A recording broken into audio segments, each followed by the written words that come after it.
বৈকুল না ভাসালে নয়ন জলে, কেঁদে কেঁদে হা কৃষ্ণ বলে। আমি যেগুলোই জন্ম নেই না কেন, যেগুলোই জন্ম হোক, প্রমাণ দিয়ে দিলেন রহিদাস মুচির ছেলে হয়ে ভগবানের দর্শন লাভ করলেন, কৃপা লাভ করলেন। এই জন্যেই কোনদিনও নিন্দা করতে নেই। আমি যে কুলেই জন্ম নেই, কারো প্রতি কোন বিদ্বেষ, হিংসা, পরচর্চা এগুলো থেকে দূরে থাকা আমাদের কর্তব্য। কার মধ্যে কি আছে বৈষ্ণব চেনা তো সহজ নয়। বৈষ্ণব চিনিতে নারে দেবের শপথ। আজকে যে বাড়িতে কীর্তন করতে এসেছি, এই যে আমাদের ছোট ভাইটা, এদের সাগর, কি বলবো তাকে, বলার ভাষা আমাদের নেই। তার মধ্যে যে ভক্তি আমরা দেখলাম, হ্যাঁ, তার মধ্যে যে বৈষ্ণবতা দর্শন করলাম। সারা জীবন কীর্তন করে বেড়াই, কিন্তু এত একটা অমায়িক ছেলে এমন মর্যাদা আমাদেরকে দিল, সম্মান দিল, যে সম্মান ভোলার নয়। হ্যাঁ, ও কীর্তন করে, আমাদেরকে গুরু বলেই মানে। আমাদের আজকে আমরা যারা এখানে উপস্থিত, তিনজন কীর্তনিয়া, সবাইকে সে হৃদয়ে দিয়ে ভালোবাসে, শ্রদ্ধা করে। হ্যাঁ, শুধু নয়নের জল দিয়ে বলছি, আমি কিছুই চাই না। আমি তোমাদের কীর্তন শুনেই কীর্তন করি, যেখানে কীর্তন করি টাকা পয়সা আমার প্রয়োজন নেই। আমি খুব আনন্দে আছি। আমার পিছনে যারা থাকে আমি তোদের হলেই হলো, আমার লাগবে না। আমার একটু আনন্দ, চলো ভাই ভাই মিলে আমরা বৃন্দাবনে একটু আনন্দ করি।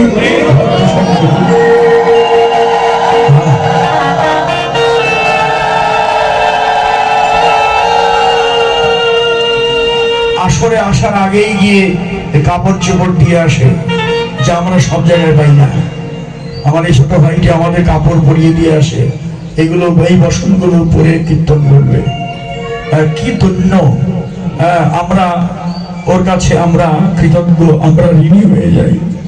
যে সারা জীবন কীর্তন করে যে প্রেম ভক্তিটুকু না হলো, সাগরের মধ্যে সেই ভক্তি দেখে আমি আনন্দে আত্মা হই।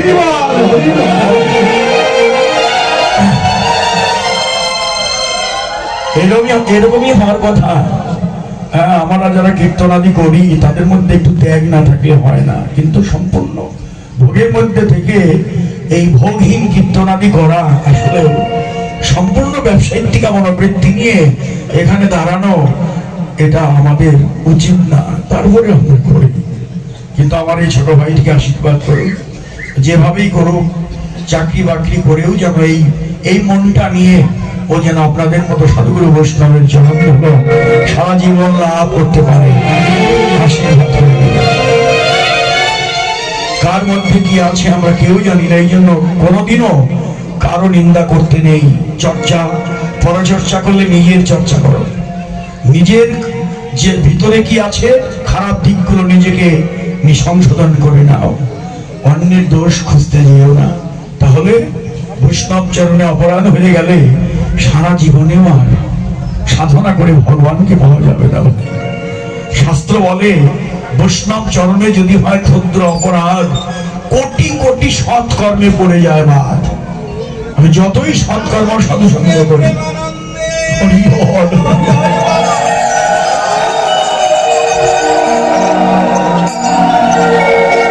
তাই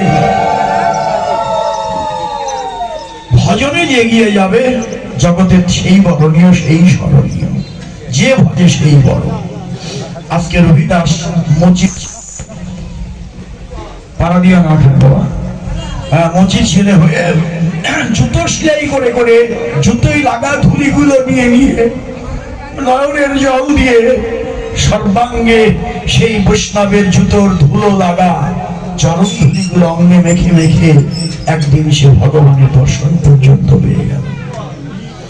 এটাই হলো বৈষ্ণব, এই হলো সাধু। এই জন্য অনুরাগী ভক্তরাও, আপনারাই অনুরাগী ভক্ত, ঘর থেকে বেরিয়ে এসেছেন। হ্যাঁ, আজকে একটা চমৎকার দিন, দ্বাদশী। একাদশী হয়ে গেল, আজকে পারণের দিন, আজকে এই বাড়িতে বৈষ্ণব সেবা হচ্ছে। এটা একটা চমৎকার, এটা একটা বিরাট ভজন। একাদশী করলেই দ্বাদশীতে কোনো বৈষ্ণবকে সেবা দিয়ে তারপরে সেই একাদশী পালন করতে হয়। আজকে আমাদের সাগর বাবা, তার পরিবারের সবাই আজ আপনাদের মতো পরম বৈষ্ণবদের চরণ ধরি দিয়ে তারা আজকে যে আপনাদের মতো ভক্তের চরণ ধরি তাদের সেবা দেওয়ার তারা পেয়েছে, এমনই একটি চরণ নীতি। আমার অনেক সময় দ্বাদশীকে অনেকে বলে যে সকালবেলা একটা চিরা দিয়ে দ্বাদশী করেই পরে মাছ টাছ খাওয়া যাবে, এটা ভুল ব্যাখ্যা। এটা কখনোই না। একাদশী চেয়ে দ্বাদশী আরো কঠিন হতো।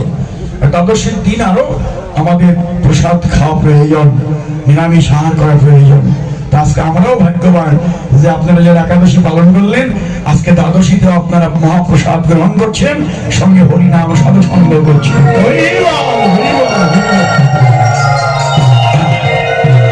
চমৎকার ভজনের দিন আছে। তাই আজ আমার জানিয়ে দিলেন যে অনুরাগ থাকা চাই, আর ভক্ত সঙ্গ বলে ভক্তি লাভ হবে। শাস্ত্র বলে সাধু সঙ্গ হইতে হয় শ্রবণ কীর্তন, সাধন ভক্ত হয় সর্বানর্থ নিবর্তন। অনর্থ নিবৃত্তি হলে ভক্তি নিষ্ঠা হয়, নিষ্ঠা হতে শ্রবণে রুচি উপজয়।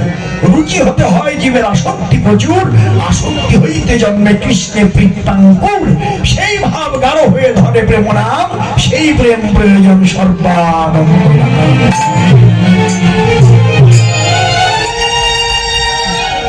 তাহলে সাধুর কাছে আসতে হবে। সাধুর কাছে না আসলে এই যে সাধু সঙ্গ হইতে হয় শ্রবণ আর কীর্তন। এই যে শুনছেন, শ্রবণ ইন্দ্রিয় ধন্য হচ্ছে আজ তার অমীয় নামে। ভাগবত চমৎকার ভাবে জানিয়ে দিলেন তার অমীয় নামের মহিমা। এই যে তার নাম শ্রবণ করলে আমাদের কি লাভ হবে, হ্যাঁ ভাগবত জানালেন। তব কথামৃতং তপ্ত জীবনম তবে ভীরিতম কলম সবাহম শ্রবণ মঙ্গলম শিবন ততম বুদ্ধি গৃহন্তি তে ভূরিদায়না। তব কথামৃতং, তোমার কথা অমৃত রূপ। এই অমৃতময় কথা শ্রবণে তাপিত প্রাণ জুড়িয়ে যায়, তাপিত প্রাণ শীতল হয়ে যায়। তব কথামৃতম তপ্ত জীবনম, তাপিত প্রাণ জীবন শীতল হয়ে যায় তোমার কথা শ্রবণে। তব কথামৃতং তপ্ত জীবনম কবিভীরিতম কলমশাবহম। হৃদয়ের যত কলুষতা আছে, অপবিত্রতা আছে, ভগবান তোমার নাম শোনা মাত্র অপবিত্র দেহ পবিত্র হয়ে যায়। কলমশাবহম কবিভীরিতম কলমশাবহম শ্রবণ মঙ্গলম শ্রীমদতম। তোমার কথা শ্রবণেই কল্যাণ হয়, তোমার কথা পালন করলে মহা মহা কল্যাণ সাধিত হয়।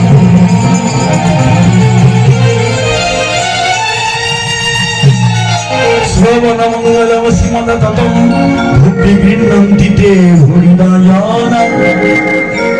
আজকে সেই ভগবানের কথা অমৃত আপনাদের সমস্ত তাপিত প্রাণ শীতল করে দেবে, আপনাদের অপবিত্র দেহ পবিত্র হয়ে যাবে।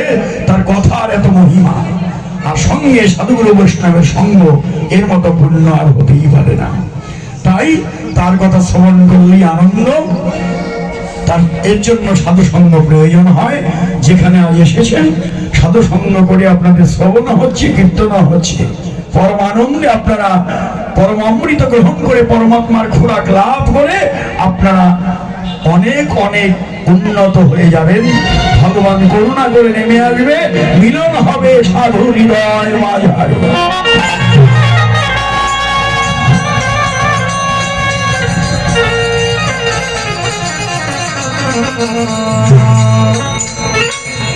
তাকে দেখলেই আনন্দ।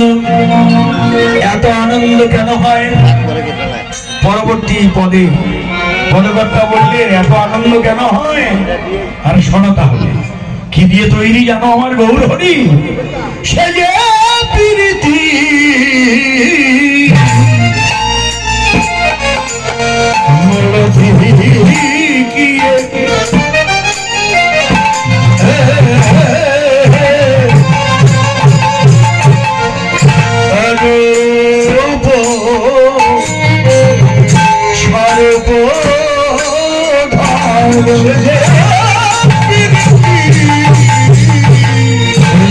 মরতি ধরেছে মরতি ধরেছে মরতি ধরেছে সে যে মরতি ধরেছে প্রীতি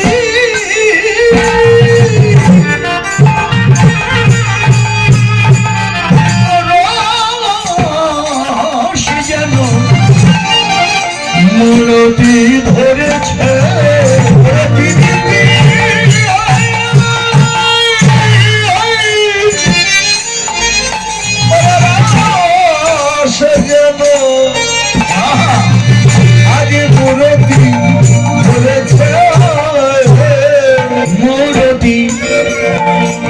ভালোবাসা গাঢ় হয়ে রতি নাম হয়, রতি গাঢ় হয়ে প্রেম আখ্যা হয়। প্রেমের সার মহাভাবে জানি, মহাভাবের মূরতি আমার রাধা ঠাকুর রাধা ঠাকুর মরতি ধরেনি গৌরে স্বরূপ ধরেছে স্বরূপ ধরেছে স্বরূপ ধরেছে স্বরূপ ধরেছে মহাভাব স্বরূপিনী স্বরূপ ধরেছে স্বরূপিনী স্বরূপ ধরেছে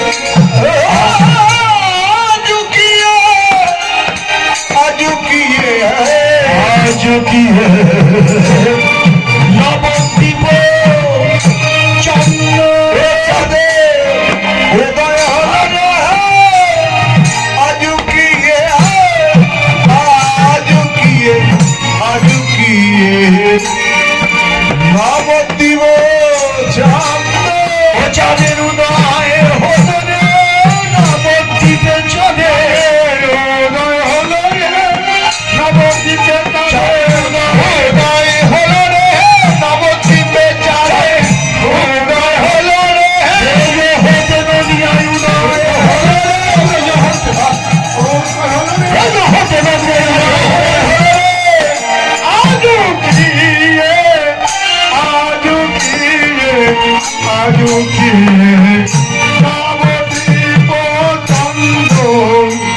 আজকিয়ে নবদ্বীপ চন্দ্র আহারে আজকিয়ে নবদ্বীপ চন্দ্র আহারে আজকিয়ে নবদ্বীপ চন্দ্র কামিনী কাম কলিত পছু মানুষ কামিনী কাম কলিত পছু মানুষ কামিনী কাম কলিত পছু মানুষ কামিনী কাম কলিত পছু মানুষ গতীয় গজদিনী মন্দ গতীয় গজদিনী মন্দ গতীয় গজদিনী মন্দ গতীয় গজদিনী মন্দ হেলে দুলে যায় রে হেলে দুলে যায় রে হেলে দুলে যায় রে হেলে দুলে যায় রে যেন গঞ্জ কামিনী হেলে দুলে যায় রে যেন গঞ্জ কামিনী হেলে দুলে যায় রে যেন গঞ্জ কামিনী হেলে দুলে যায় রে যেন গঞ্জ কামিনী হেলে দুলে যায় রে ভাবে ভোলা রে ভাবে ভোলা রে ভাবে ভোলা রে যেন ভাবে ভোলা রে চার ভাব ক্রান্তি চোরা ভাবে ভোলা রে চার ভাব ক্রান্তি চোরা ভাবে ভোলা এবার চার ভাব ক্রান্তি চোরা ভাবে ভোলা রে চার ভাব ক্রান্তি চোরা ভাবে ভোলা চার ভাব ক্রান্তি চোরা ভাবে ভোলা রাধা ভাবে ঝগড়া ভক্তি অভিজ্ঞতা যদি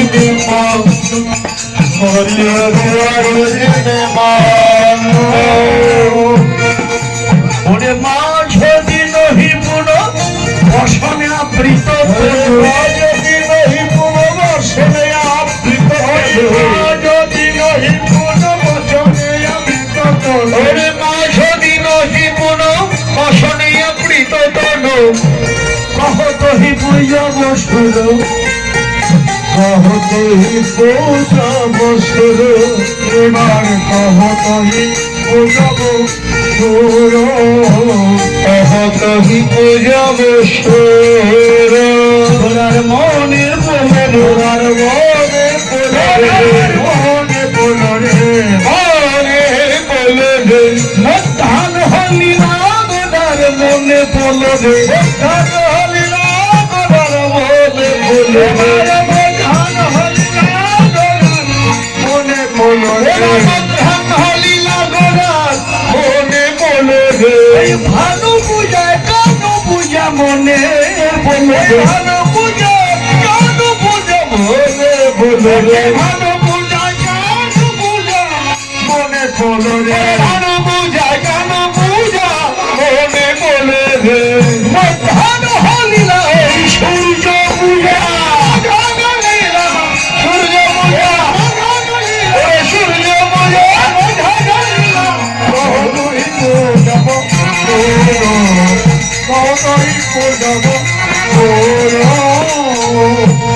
দিনের দুপুর বেলায় রাধা ভাবে বিভাবিত গৌরমাল মধ্যাহ্নকালীন মূলিয়া সূর্য পূজা আস্বাদন করে গৌরামা রাধা ভাবে বিভোর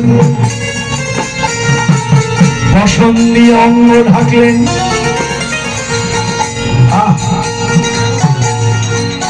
যখনই সেই লীলা স্মরণ হলো তখনই আমার গৌরের সর্বাঙ্গে ভাবের উদয় সর্বঙ্গ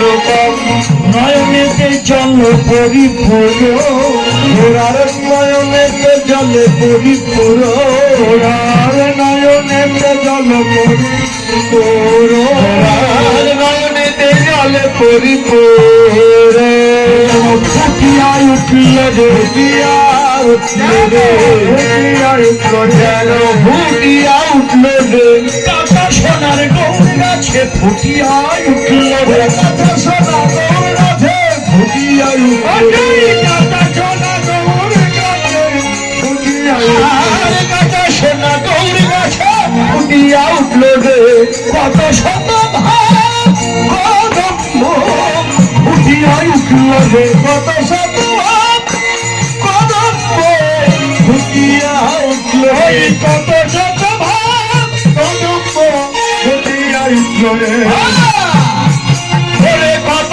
শত ভাব কদম্ব সোনার গৌর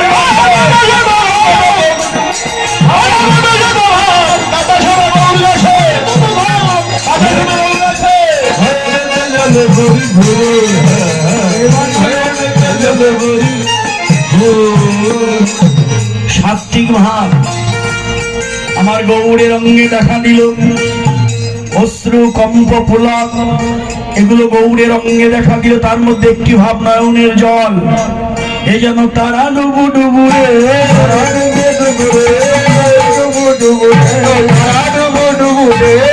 নয়নের প্রেম জলে তারা ডুবু ডুবু রে